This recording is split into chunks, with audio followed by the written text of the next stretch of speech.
Ay, boo. This is actually a topic that I wanted to talk about for a very long time, literally since I started on TikTok and I posted like one of my first videos. Since I posted my first video about love spells, a lot of people were just kind of like, oh yeah, you're messing with free will.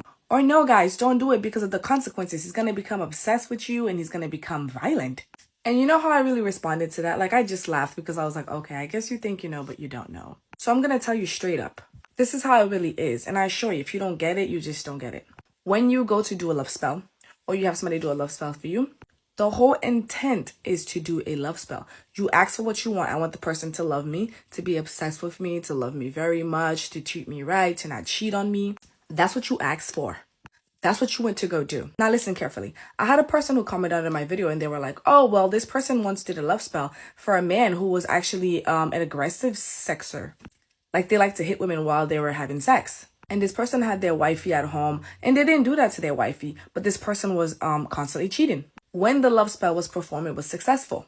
The person stopped cheating. So now all the habits that this person had and was getting his fix elsewhere was now fall onto this person who was their wifey. And now he was abusing her, during intercourse. And the person was just saying, see, it's because she did the love spell. No!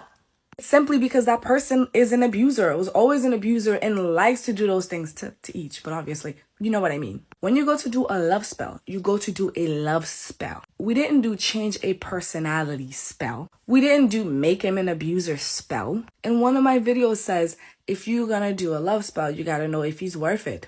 That's very important. If you are doing a love spell for a person who is in fact an abuser, you're not going to change that because you did a love spell on them. If they're a violent person, then you do a spell to calm them down, to make them less violent.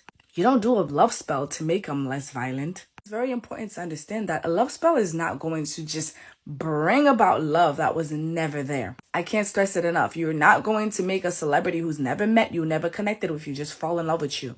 A person a love spell works on has love for you already. There was already a relationship. There was already grounds. There was already into you.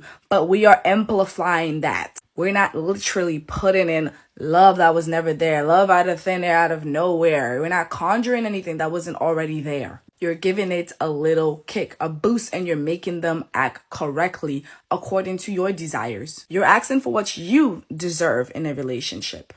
And I get that we are all human, but that's the very reason why we desire for people to act a certain way and treat us a certain way. And sometimes if they need a little kick, give them a little kick.